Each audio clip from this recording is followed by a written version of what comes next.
what are comp picks and how are they awarded? How many does each team get? Which players qualify for which ones? And what about all these minority coaching hires? How does that figure in? So there are 32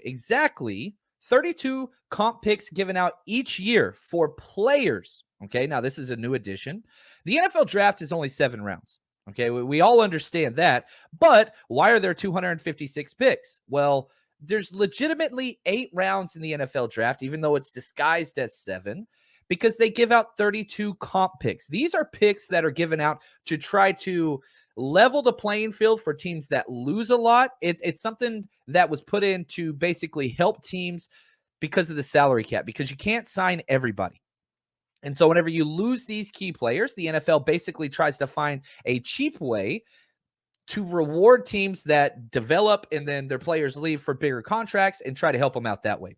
So what happens is, if you multiply 8 times 32, there's 32 teams in the NFL. That's 256 picks. That's how many picks have been in the drafts up until last year, okay? So, for example, the 49ers hold the last pick of the draft in the 2022 NFL draft that's about to take place. That pick is 262. Well, how is there 262 picks and not 256? We'll get to that in a minute.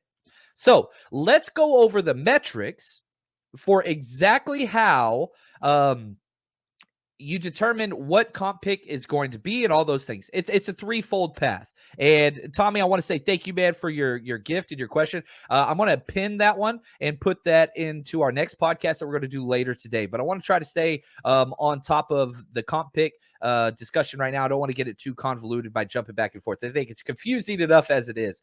Thank you so much for the gift, though, my friend. So, number one metric, there's 3 key things that determine where the comp pick is. Number 1, averaged contract per year, or APY. How much does a player get paid? So, DJ Jones, who the 49ers lost in free agency, they lost him for a 3-year, $30 million contract, which is basically, very, very simply, $10 million a year APY. So, they go through and they rank everybody according to how much contract per year that is going to be. So, that's metric number 1. That one's relatively easy. Number 2 is snaps, and this is why all of the projections that you see on different sites, sometimes they're off. They're not off because they're wrong. They're off because they're projecting. We don't know how many snaps DJ Jones is going to play next year.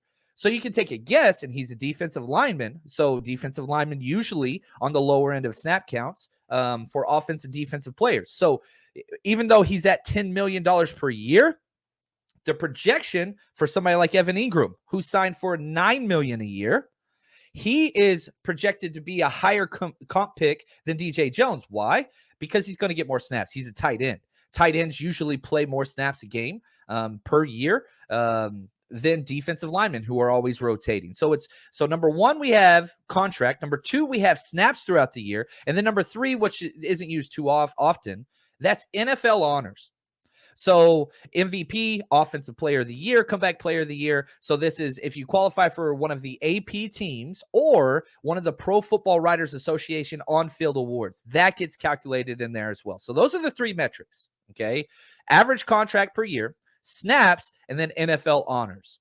Now, they have a weighted program where they throw that up there and basically calculate that out. And they do this for every single player in the NFL. It's not just free agency. There's a whole table for this, okay? So, for example, every single player in the NFL gets put on this board based on those 3 criteria. And the top 8 were quarterbacks. And so it's not just for free agency. So, for example, Aaron Rodgers was the number 1 player based on those 3 metrics. And here's how the point system broke down. He scored a 2,081 score. All right. Where do those points come from? He got 1,973 points for his contract. He got 88 points for his snaps, and he got 20 points for NFL honors, MVP, all those things. That comes out to 2,081 points. That's best. Second best was Patrick Mahomes right behind him, and this is the last example I'll go through. 1,979 points for his contract. 1,979. That's a better way to say it. Sorry. 97 points for snaps, 0 points for NFL honors. That's 2076. So he's 5 points behind Patrick Mahomes. And they slate every single NFL player like this. Now, here's why that's important.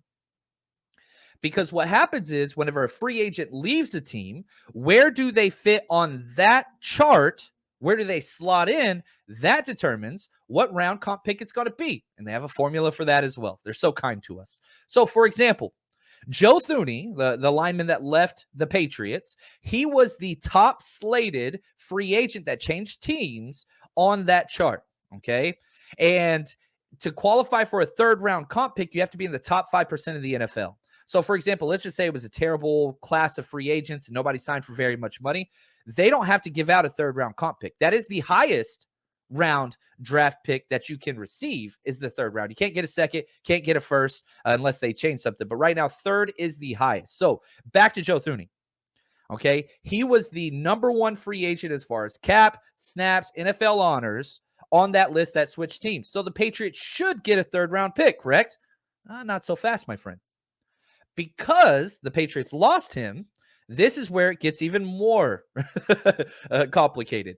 They brought in Matthew Judon, who also qualified as a third-round pick as well, so they cancel each other out. And this is where teams get super, super confused because it's not just, oh, we lost somebody, therefore we get this pick. Not how it works. You have to lose somebody and not replace them. Not position-wise, but again, back to that metric. Average cost per year on the contract, snaps, NFL honors. You add that score up. If it's close, they cancel out. Okay, now we'll go into the 49ers specifics for 2022 and 2023 just so we can see how that plays out a little bit later in this video. Now, back to how to determine which round your compensation pick is going to be. So if it's a top 5% of the NFL, you get a third-round pick. If it's in the 5 to 10% range, that's a fourth-round pick. 10 to 15%, fifth round. 15 to 25%, sixth round, and then 15 to 35%, seventh round. Now, here's another caveat to this. Stop me if you've heard this before. Once 32, whoever the top 32 free agents that left and didn't get canceled out, it doesn't matter where they slate. So, for example, let's just say mayhem breaks loose in the NFL, and the top 32 players all leave, and they're like every quarterback, whatever. I know this isn't logical, but I think it illustrates a point. If all of those were third round in that top 5% of the NFL, as far as those three metrics go, every single compensation pick would be a third round pick. Does that make sense?